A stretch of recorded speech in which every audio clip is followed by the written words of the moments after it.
It is 1997, and Dale Earnhardt Jr. is running a handful of Busch Series races. That's it.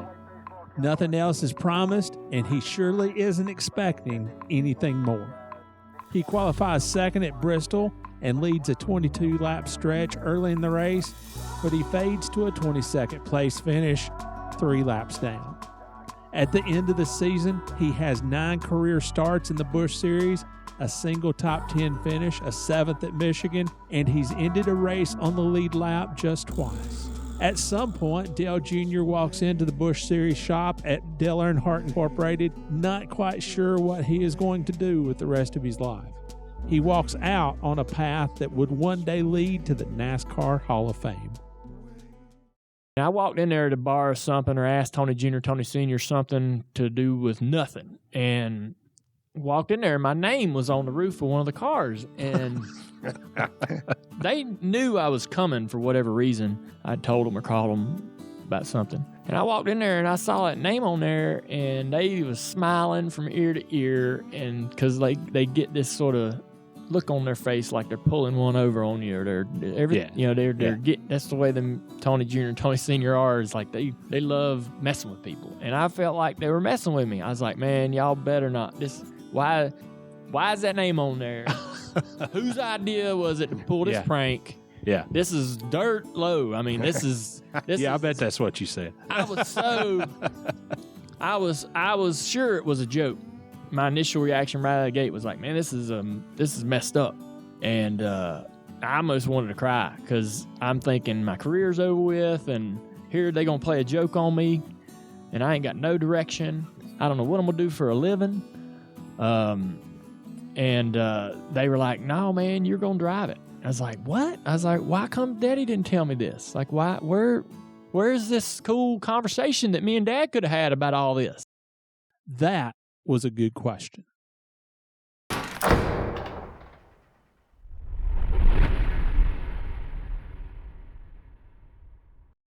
The 1998 Busch Series season did not get off to a great start at Daytona for Dale Earnhardt Jr.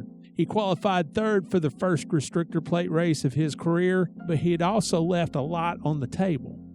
I was embarrassed. I'm green as can be. I'm not a driver and never was a driver that figured a lot of this stuff out on his own. If I was going to be good at something, I needed a cheerleader and I needed a couple people feeding me information. I wasn't smart enough to even realize that pulling off pit road for qualifying, I needed to get up to speed as fast as possible because that was going to really be the speed I would sustain and gain as the run. So I pull off pit road, just moseying off pit road through the gears, and Tony Sr. comes over the radio and goes, what in the hell are you doing? Go, get going. Why are you going off pit road so slow? We qualified third. He goes, you got the damn pole. If we had went off pit road, you got to go. You can't just take it easy. I thought, well, it's got enough power. Once I get going, it'll be fine. I just didn't know any better. Yeah. That you needed to charge off pit road, for plate racing and Daytona specifically. So that's like an example of sort of how over my head I was. And then there was the matter of pit stops. So we get going, and they're telling me over and over and over, when you get into the pits, this thing's got a weird first gear. You're going to have to really spin them tires or to not choke it. Not cut it off. And they beat that into my brain. And so I'm thinking, oh my God, I'm coming into pit road. I'm not nervous about hitting somebody, which I did. I ran into Kevin Pennell, knocked him over the hood. I'm not nervous about missing my stall or anything. I'm more worried about stalling the car trying to get out and losing all this track position.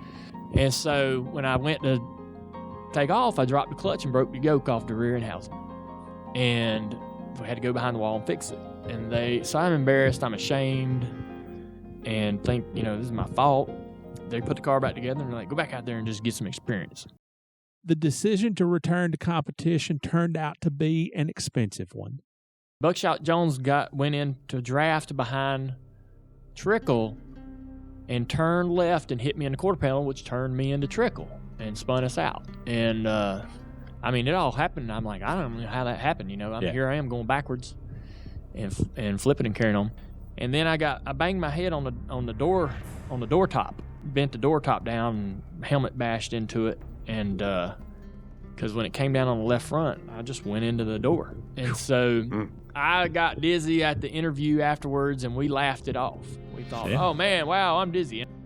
The next day, Dale Earnhardt Sr. finally won the Daytona 500. But the following week, Dale Jr. was still feeling the after effects of his Daytona turnover. I was in the car the next week under the dash doing some wiring, and felt like that somebody would roll the car across the whole shop.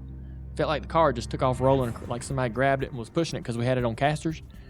And I thought they maybe didn't see me in there, and they were moving the car into to make room for another car or something. And I set up, and there was nobody around. The car wasn't moving at all, and I'm thinking, wow, I'm the one messed up more than I thought, as far as my head.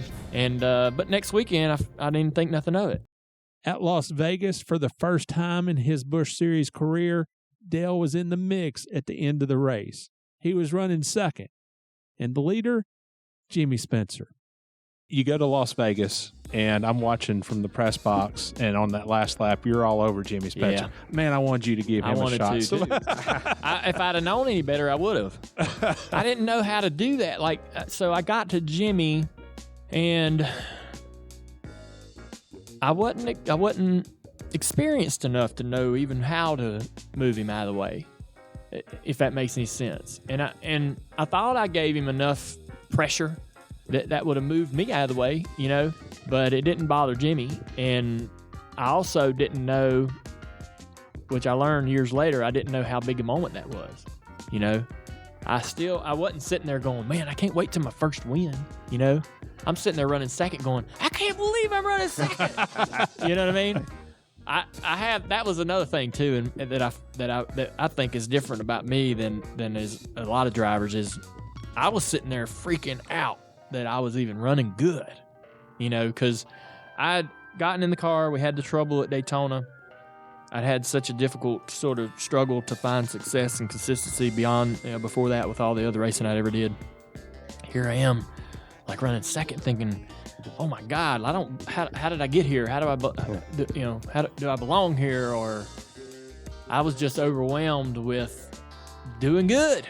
Dale finished second. He had not seen what teammate Tony Eury Jr. taped to the dashboard of his car. Tony Jr. had bet on us, gambled at the casino on us, and he taped that to the dash, and I didn't ever see it. I got in the car. That's the thing. They would do stuff to the interior of the car, put stickers in there, tape, gambling tickets and stuff like that, or they put that volleyball in there over that year. I would never see it. I'd get in the car, put on my helmet, put on my seatbelts, buckle in. I'm looking in the mirror, I'm racing, and they're like, "Hey, do you see such and such?" I'm like, "No, what are you talking about?" And he's like, "Did you not see that ticket in there?" I was like, "No, what do you mean?" He's like, "I put some money down on us, and if you'd have moved him, we'd have won X." And I'm like, "Dang, you should have told me that before the race, or at least in the last 10 laps. I'd have maybe moved him to help Tony Jr. win the ticket." Next came a third-place finish at Nashville, a 10th at Darlington, and another runner-up showing at Bristol. It all came together at Texas. I'm making some gains, but I'm tired of running second already. And so I think that's why I maybe was more aggressive to get by Nemechek than I was with Spencer. In just that short period of time, a couple weeks there, I had gained the understanding of, man, I'm going to have to force my way around these guys. They're not going to roll over and let you just have it. And he didn't want to. He didn't want to move out of the way. The victory represented a turning point in Dale's life, both professionally and personally. The funny thing is in my mind, I thought, I just need to win one race. If I can win one race, I'll have this job forever. That's all I tried. I'm thinking, I just want to win one race and I'll have this job forever. I didn't think beyond that first win, for whatever reason. That's just the mindset. That's the mentality that I had. And I'm thinking, as soon as I won it, I'm like, this ought to keep me employed as a driver for a really long time. Yeah. That was the thought. It wasn't, where's the next race we're going to win, or, man, I want to win the championship, or the only thought I had was, Dad's happy, and this should do it. This should give me employment. I won't have to worry about my bills. You can ask Kelly. Up until the middle of 98, I was delinquent on bills. They were giving notices to me about shutting my power and my phone off. I was minimum balance in the bank, keeping that, $200 or whatever you had to have so they didn't give you a penalty. We won Texas, and I got a couple $1,000s and went straight to the bank. I was living in a double-wide trailer with a buddy of mine. We went straight to the power bill. There was a strip mall where you paid your power bill. First race at Texas that we won, I got $2,000. We went and paid our power bill, and we bought an entertainment system. And that was it. Spent it all right there. And so, it was a big change in lifestyle. It was a big change in my bank account immediately. It all was overnight. And I didn't know what I had. I didn't know what was coming. That's why Kelly ended up coming to work for me. She's like, holy moly, all this is, you need somebody, because there was papers and bills and checks and things just piling up. And, so it was a bit of a whirlwind for me. Junior's next win came a few weeks later at Dover, despite a mid-race mistake while entering pit road. This time around, he was more than just a driver. He was a driver with a budding sense of confidence in his team, his cars, and maybe most importantly, himself.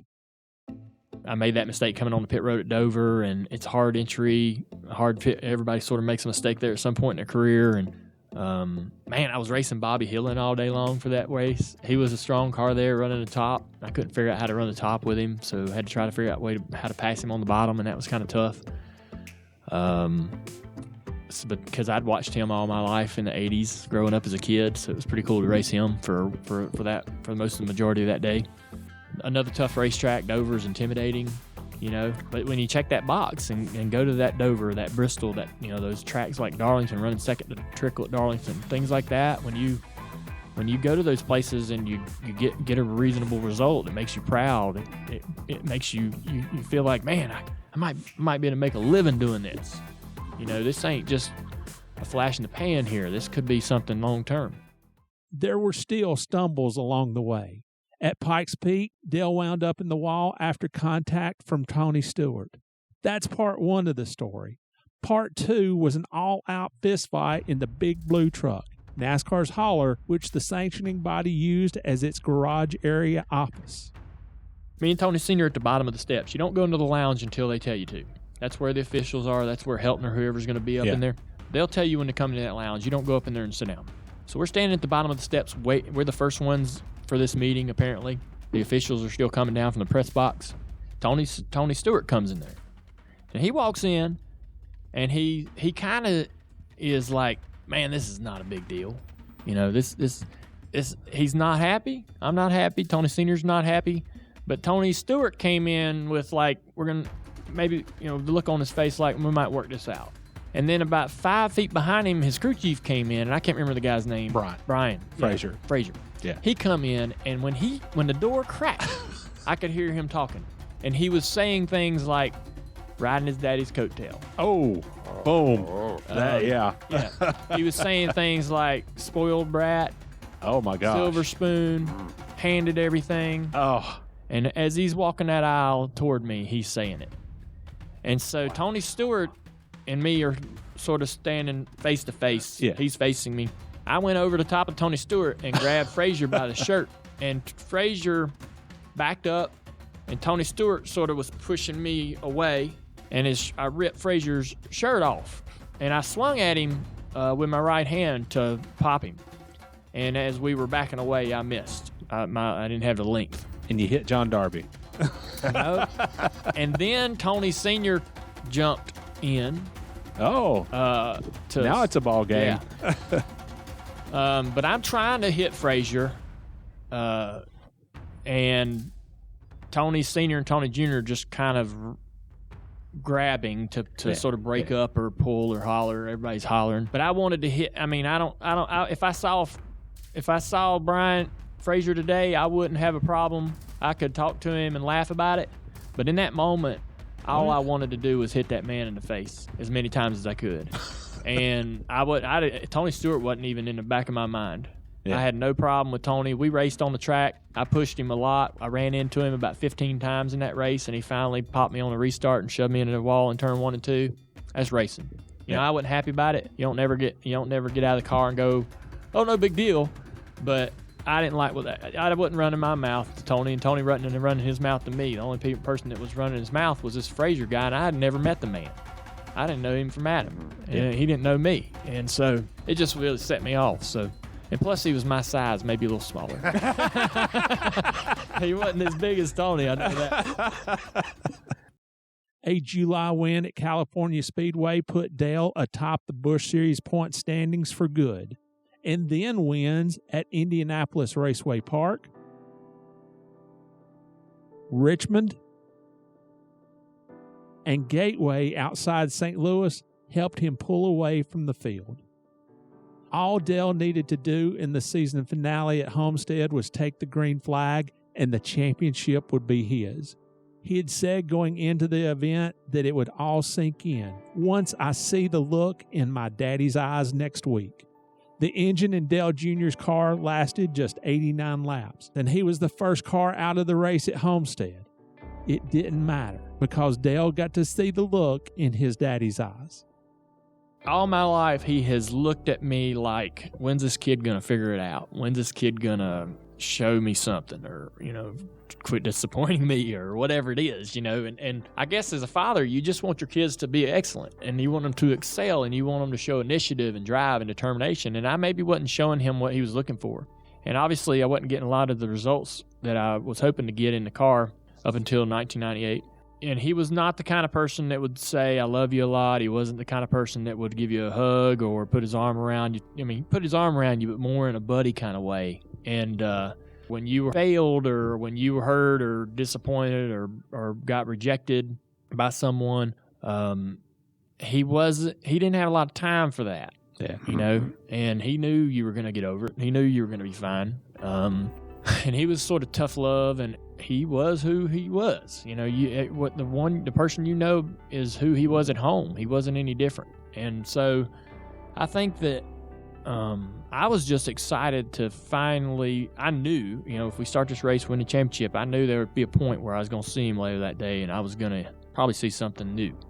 And I think that, you know, I saw the pride, I saw the love and the happiness and joy that I'd hoped I would see. And, you know, I just wanted to do that. I just wanted to keep doing things that would keep bringing that reaction. Yeah. Right? Yeah.